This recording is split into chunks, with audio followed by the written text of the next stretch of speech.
In 1948, Gold Coast was a British colony in West Africa. The people had no say in political or economic life. During World War II, large trading companies increased prices on scarce items to maintain profits. After the war ended, the high prices and shortages continued to persist. In 1947, Chief Nii Kwabena Bonne formed the Anti-Inflation Campaign Committee in Accra in response to the inflated retail prices on goods imported in Ghana by European firms. In December of the same year, Nii Kwabena Bonne sent a letter to the Chamber of Commerce in Accra outlining the position of the Anti-Inflation Campaign Committee. The prices on imported goods were too high, which in turn made the cost of living nearly unmanageable.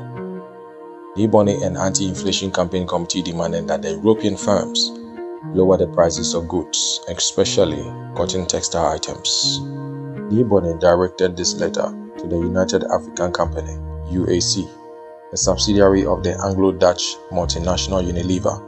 In particular, Nii Bonne was included a date by which time a letter of response was to be received, 24 January 1948. If the European firms failed to send a response by that day, the Ghanaians would strike. During the time, the Anti-Inflation Campaign Committee was waiting for a response. Nii Bonne toured the country to explain his plan to boycott European goods to the chiefs and people of other towns and cities throughout Ghana.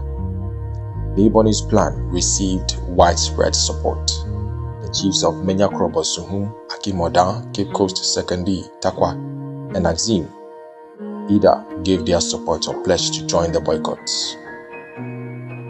By the day the ultimatum was to expire, there still have been no response by the Chamber of Commerce or the UAC. The UAC had not considered Nii Bonne's letter or the matter to be serious, as the company did not believe that the Africans could unite. The company believed that the Africans did not understand the value of money well enough to carry out a cohesive plan successfully. Nii Bonne's letter had never been formed or forwarded to the UAC head office in London. As the plan, the boycotts began on 26 January 1948. The products boycotted by the Ghanaians included cotton prints, tin meat, and flour biscuits, although the main items boycotted were European imported goods. Goods from the other foreign countries' stores, such as Indian and Lebanese products, were also boycotted. The boycotters were guided by the slogan, "We cannot buy. Your prices are too high. If you don't cut down your prices, then close down your stores and take away your goods to your country."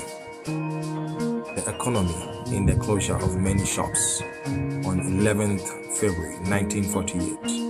The colonial government, which had originally declared that it would not interfere as it was a trade dispute between the people and the foreign traders, was forced to arrange a series of meetings between the Chamber of Commerce in Accra and the Anti-Inflation Campaign Committee, as well as the other chiefs who had joined in the boycott. Tension flared during the time the meetings were held. And on 17 February, a crowd demonstrated in front of the magistrate court during the trial of a chief charged with imposing fines on non-boycotters. On 20th February, an agreement was reached as some of the foreign firms assented to reducing their overall profit margin from 75 to 50%. The government announced over the radio. As a result of the negotiations between the Chamber of Commerce and the Anti-Inflation Campaign Committee, prices on some imported goods will be reduced. The boycotts would end on 28 February. Although many boycotters and other non-boycotting Ghanaians rejoiced over this feat, they were disappointed when the prices were not reduced as much as they had anticipated. The boycotters and other Ghanaians had taken the 75 to 50% reduction as meaning a percent decrease in prices. But in fact, it had referred to overall profit margins. Therefore, in reality, the prices on imported goods changed little, very little, and as a result, the change in the cost of living was negligible. This campaign to boycott European goods and lower the cost of living in Ghana became part of the preparation for the 1949-51 campaign for independence. On the last day of the boycott, African ex-servicemen began a march from Accra to the British governor to present him with a petition, but were stopped by police. This led to rioting by Ghanaians in response to police brutality, which Nkrumah of the United Gold Coast Convention used to demonstrate the readiness of Ghanaians for independence. Nkrumah and members of the Convention People's Party, which Nkrumah formed, then began a campaign for Ghana's independence from British rule. Apart from this campaign and successful organization of boycotting European goods, Nii Bonne was a pathfinder who also pioneered a number of ventures which provide very beneficial to the country. At the time of Europe's Great Depression in 1931, he successfully campaigned throughout the colony for reduction in price of foodstuffs, peace and tranquility reign among the people. Though there was the general anxiety of total destruction of the cocoa industry through the scourge of the swollen shoot disease. Consequently, during that period, the colonialists dubbed the Gold Coast colony the ideal colony. In February 1925, he became the very first Gold Coaster to earn the British royal couple's invitation to tour the Buckingham Palace in 1946. He hosted the OyokoHene, Sir Techiman II, and his 500-strong retinue as his resident, the Royal Castle. His presence when they were in Accra at the invitation of the colonial governor for the inauguration of the 1946 Constitution. One major outcome of this successful boycott of European imports, the dismissal of some brilliant students from government high schools.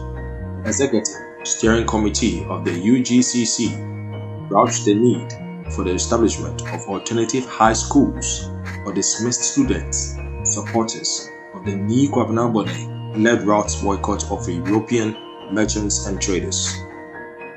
This led to the founding of Ghana National College, later adopted by Osajifo Dr. Kwame Nkrumah, and became his legacy to date.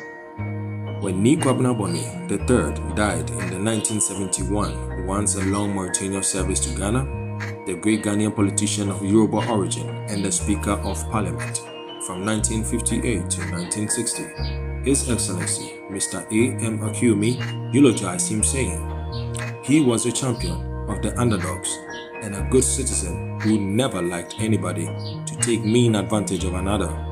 His spirit of nationalism and patriotism moved him to organize the famous 1948 boycott of imported goods, especially textile. In this enterprise, he awoke the entire nation at his own initiative.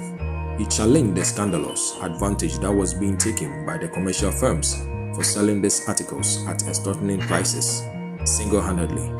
He aroused the entire nation to realize their plight. The response to this call was spontaneous. The whole country boycotted imported goods and refused to buy unless the prices were reduced. This incident was one of the sparks which lit the torch of nationalism, which eventually culminated the granting of independence to the Gold Coast, now Ghana, by the British government.